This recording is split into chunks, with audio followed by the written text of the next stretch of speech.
பொதுமக்கள் அடித்தாங்க சரி, விஜய் ஃபேன்ஸ் அடித்தாங்க சரி, ஏன் சூர்யா ஃபேன்ஸே சூர்யாவை போட்டு அடிக்கும் போதும் சரி, ஆனால் இப்போ எல்லாத்துக்கும் மேலே தேட்டர் ஓனர்ஸ் எல்லாம் சேர்ந்து சூர்யாவை அடி அடின்னு அடிச்சிட்டு இருக்காங்க. ஸோ ஏன் தான் புரியல, சூர்யாவுக்கு ஏன் எந்த அளவுக்கு இவ்வளோ பெரிய நெகட்டிவிட்டி இந்த ஒரு டைம் லைனில் அவருக்கு இப்படி இருக்குதுன்றது. ஏன்னா ஒரு காலத்தில் கிட்டத்தட்ட ரஜினியவே தூக்கி சாப்பிட்ற அளவுக்கு ஒரு மிகப்பெரிய ஒரு இட்டு படமாக கொடுத்துட்டே வந்திருந்தவர் தான் சூர்யா. ஆனால் இப்போ சமீப காலமாக எதற்கும் துணிந்தவன், கங்குவா இந்த மாதிரி போன்ற திரைப்படங்களால் சூர்யாவோட மார்க்கெட்டுன்றது ரொம்ப ரொம்ப ரொம்ப ரொம்ப டவுனாக தான் இருக்குது. அதுக்குன்னு போகிற வரவங்கெல்லாம் போட்டு அடிக்கிற அளவுக்கு சூர்யாவோட மார்க்கெட்டு ரொம்ப டவுன் ஆனது தான் இங்கே எல்லாருக்குமான ஒரு கவலைப்படக்கூடிய ஒரு விஷயமாக கூட பார்க்கப்படுது கூட நம்ம எடுத்துக்கலாம். லேட்டஸ்ட்டாக தேட்டர் ஓனர்ஸோட ரவுண்ட் டேபிள் ஒன்று ஒரு யூடியூப் சேனலில் ரிலீஸ் பண்ணியிருந்தாங்க. அந்த யூடியூப் சேனலோட அந்த ஒரு வீடியோவில் ஸ்டார்டிங்கில் ப்ரொமோவிலேயே கங்குவா படத்தை எல்லோரும் சேர்ந்து அடிக்கிற மாதிரி தான் அந்த ஒரு ப்ரொமோ ரெடி பண்ணியிருந்தாங்க கூட சொல்லலாம். கங்குவா எல்லாரோடைய எக்ஸ்பெக்டேஷனுமே பூர்த்தி பண்ணாத ஒரு திரைப்படமாக தான் சூர்யா அவர்களுக்கு அமைஞ்சிச்சு கூட எடுத்துக்கணும். பார்த்ததுக்கு அந்த ஒரு திரைப்படமானது நிறைய நெகட்டிவிட்டி, நிறைய ட்ரோல் கூட வாங்கிச்சு கூட நம்ம எல்லாருக்கும் தெரியும். அந்தளவுக்கு கங்குவா திரைப்படம் ஒரு மிகப்பெரிய ஃப்ளாப் படமாக சூர்யா அவர்களோட கரியரில் கங்குவா படம் வந்து இருக்குது. அந்த வகையில் இந்த ஒரு தேட்டர் ரவுண்ட் டேபிள் கான்ஃபரன்ஸில் நிறைய படத்தை பற்றி பேசியிருந்தாங்க கூட நமக்கு நல்லாவே தெரியும். பட் இருந்தாலும் இந்த ஒரு ப்ரொமோவில் எல்லாரும் வச்ச ஒரு விஷயன்றது கங்குவா படத்தை பற்றி அந்த தேட்டர் ஓனர்ஸ்லாம் என்ன சொல்கிறாங்க அப்படின்ற ஒரு விஷயமாக தான் பார்க்கப்படுது. தேட்டர் ஓனர்ஸ் எல்லாருமே அவங்களோட விமர்சனங்களை கங்குவா திரைப்படத்துக்கு என்னவா இருந்துச்சு சொல்லிட்டு எல்லாருமே அவங்கவுங்க கருத்துக்களை தெரிவிச்சிருந்தாங்க. பட் அதை தாண்டி கங்குவா தாண்டி நிறைய திரைப்படங்களும் இந்த ஒரு வருஷத்தில் வெற்றி திரைப்படமாக இருந்தாலும் நிறைய திரைப்படங்களுக்குமே அந்த மாதிரி ஒரு நெகட்டிவ் விமர்சனங்கள் வந்திருக்கு. குறிப்பிட்டு சொல்லலாம் வேட்டையனுக்கும் வந்துச்சு, அதே மாதிரி நம்மளோட கோட்டுக்கும் வந்துச்சு. பட் அதை பற்றி யாரும் அவ்வளோவா பெருசாக பேசலை. ஆனால் கங்குவா திரைப்படத்தோட விமர்சனங்களை மட்டுமே தேட்டர் ஓனர்ஸ் வந்து அதிகமாக பேசப்பட்டதா இந்த ஒரு வீடியோவில் பார்க்கப்படுச்சு சொல்லிட்டு நிறைய பேர் அவங்க கருத்துக்களை வந்து சோஷியல் மீடியாவில் போட்டுட்டு இருந்தாங்க.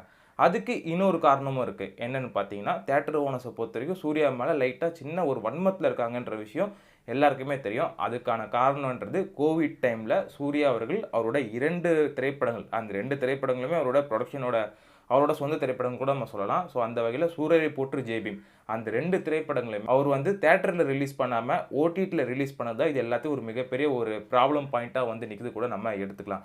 ஏன்னா கோட் திரைப்படத்துக்கு நெகட்டிவ் விமர்சனங்கள் வரும்போதும் சரி, அதே மாதிரி வேட்டையன் படத்துக்கு ஒரு நெகட்டிவ் விமர்சனங்கள் வரும்போதும் சரி, தேவையில்லாமல் ஒரு நெகட்டிவ் பரப்பும் போதும் சரி, தேட்டர் ஓனர்ஸ் எல்லாருமே பார்த்தீங்கன்னா அந்த ஒரு நெகட்டிவிட்டியெல்லாம் பண்ணாதீங்க, இங்கே பாருங்கள் தேட்டரில் கூட்டம் இருக்குது, மக்கள் எல்லாம் ரொம்ப என்ஜாயபிள் பண்ணி இந்த ஒரு படத்தை பார்க்குறாங்க சொல்லிட்டு முடிஞ்ச வரைக்கும் அந்த ஒரு திரைப்படங்களுக்கு தேட்டர் ஓனர்ஸ் நிறைய பேர் பார்த்தீங்கன்னா ஒரு பாசிட்டிவிட்டியை க்ரியேட் பண்ணிட்டு தான் இருப்பாங்க. குறிப்பிட்டு கோட்டு வேட்டையனை தவிர்த்து மற்ற நிறைய படங்கள் கூட இந்த மாதிரி விஷயத்த வந்து பண்ணியிருக்காங்க. ஓடாத நிறைய படங்கள் கூட இந்த மாதிரி பண்ணியிருக்காங்க, நமக்கு நல்லாவே தெரியும். இருந்தாலும் கங்குவாவுக்கு ஒரு பக்கம் ஆடியன்ஸ் மத்தியிலேருந்து அவ்வளோ பெரிய ஒரு நெகட்டிவ் இம்பேக்ட் வரும்போது தேட்டர் ஓனர்ஸ் யாருமே சூர்யாவுக்கு அந்த மாதிரி ஹெல்ப் பண்ணாங்களா கேட்டால் ஒரு மிகப்பெரிய கொஸ்டின் மார்க் தான் சொல்லணும். அந்தளவுக்கு சூர்யாவுக்கு எந்த ஒரு தேட்டர் ஓனர்ஸ்கிட்டமே அந்த மாதிரி ஒரு பாசிட்டிவ் ரெஸ்பான்ஸ் வரவே இல்லை. அதுக்கான ஒரு ரீசன்றது நான் முன்னாடியே சொன்னபடி சூர்யா அவர்கள் அவரோட 2 முக்கியமான திரைப்படங்களான ஜெய் பீம் அதுக்கப்புறம் சூர்யா ரிப்போர்ட்டர் இது 2த்தையுமே தேட்டரில் ரிலீஸ் பண்ணாமல் ஓடிடியில் ரிலீஸ் பண்ண ஒரே காரணமாக தான் பார்க்கப்படுது. ஏன்னா கோவிட் டைமில் எல்லா தேட்டருமே மூடி இருந்துச்சு தான் சொல்லணும். சூர்யா ரிப்போர்ட்டர் கிட்டத்தட்ட எடுத்து வச்சு வெயிட் பண்ணிட்டு இருந்தாங்க ரிலீஸ் கோசம்.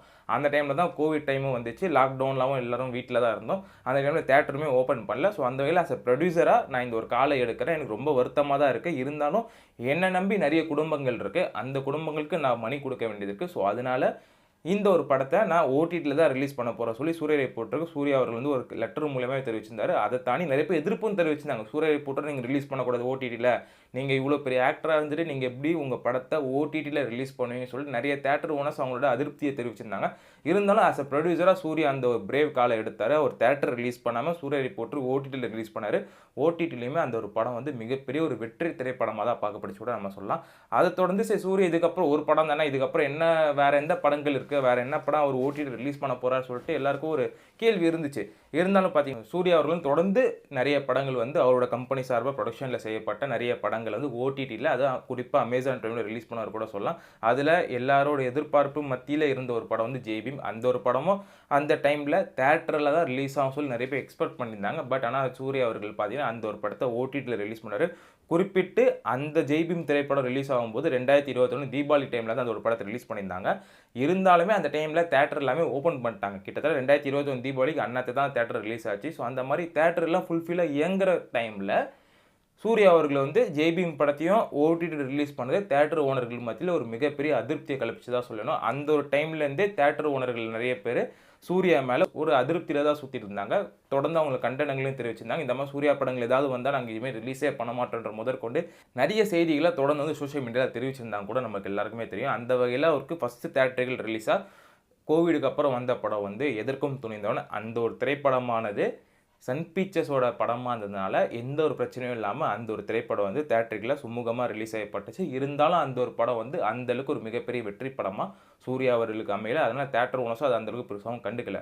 ஆனால் அதுக்கப்புறம் சூர்யாவோட ஒரு மிகப்பெரிய எக்ஸ்பெக்டேஷன் படம், கிட்டத்தட்ட தமிழ் சினிமாவே ஒரு மிகப்பெரிய ஒரு எக்ஸ்பெக்டேஷனோடு இருக்க ஒரு படம் தான் கங்குவா. அந்த ஒரு கங்குவா படத்தை தியேட்டரில் எல்லாரும் ரிலீஸ் பண்ணியிருந்தாங்க. இருந்தாலும் அந்த கங்குவா திரைப்படத்துக்கு ஒரு மிகப்பெரிய ஒரு நெகட்டிவ் இம்பேக்ட் தான் இந்த ஒரு தமிழ்நாட்டில் இருந்துச்சு. தமிழ்நாடு மட்டும் இல்லாமல் ஓவரால் இந்தியாவிலே இந்த ஒரு படத்துக்கு வந்து மிகப்பெரிய நெகட்டிவாக போனதுனால இந்த ஒரு படமானது ஒரு ஃப்ளாப்பான ஒரு படமாக தான் பார்க்கப்படுது. இருந்தாலும் இவ்வளோ நாள் இந்த ஒரு திரைப்படத்தை பொதுமக்கள் போட்டு அடிச்சாங்க. விஜய் ரசிகர்கள், அஜித் ரசிகர்கள், ரஜினி ரசிகர்கள் சொல்லி நிறைய பேர் அவங்க கருத்துக்களையும் சோஷியல் மீடியாவில் தெரிவிச்சிருந்தாங்க.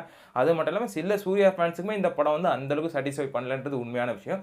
அவங்களும் அவங்களோட கருத்துக்களை தெரிவிச்சிருந்தாங்க. பட் ஆனால் ஒரு சினிமா இண்டஸ்ட்ரி சம்மந்தப்பட்ட ஒரு தியேட்டர் அசோசியேஷன்லேருந்து ஒரு சில தியேட்டர் ஓனர்ஸ் எல்லாம் சேர்ந்து கங்குவா திரைப்படத்தை இந்த மாதிரி விமர்சனம் பண்ணுறது ஒரு மிகப்பெரிய அதிர்ச்சியை சூர்யா ரசிகர்கள் மத்தியிலும் இல்லாமல் சினிமா ரசிகர்கள் மத்தியிலுமே இந்த ஒரு விஷயம் வந்து அதிர்ச்சியை கிளப்பிருக்கு தான் சொல்லணும். தொடர்ந்து அவங்களோட கமெண்ட்டுகள் எல்லாத்தையுமே அந்த சோஷியல் மீடியாவில் எல்லாருமே பதிவு பண்ணிட்டு வராங்க.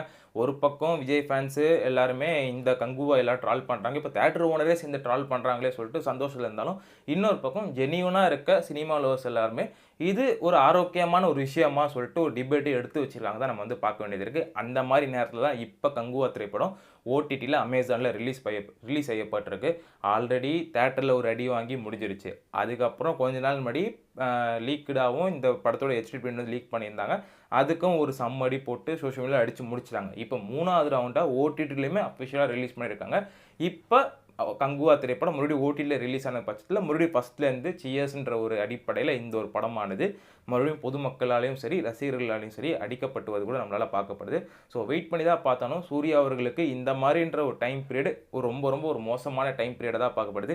இன்றைக்கி தியேட்டர் ஓனர்ஸ் நிறைய பேர் சூர்யாவை கலாய்க்கலாம் கங்குவா கோசம். ஆனால் ஒரு காலத்தில் சூர்யாவோட படங்கள் தான் அவங்களுக்கு ஒரு மிகப்பெரிய வசூல் ரீதியான படங்களாக அவங்களுக்கு வந்து ஈடுகொட்டு இருக்குது. குறிப்பாக சொன்னால் ரஜினி அவர்கள் எந்திரனுக்கு அப்புறம் ஒரு பெரிய கேப், அதுக்கப்புறம் தான் கோச்சரியான், அதுக்கப்புறம் ஒரு பெரிய கேப், அப்புறம் லிங்காக்கு அப்புறம் பெரிய கேப், அதுக்கப்புறம் தான் கபால் சொல்லி டைம் டியூரேஷன் வந்து ஒவ்வொரு படத்துக்குமே கிட்ட ஒரு 2 வருஷம் கேப் கிட்டேயாவது இருக்கும்.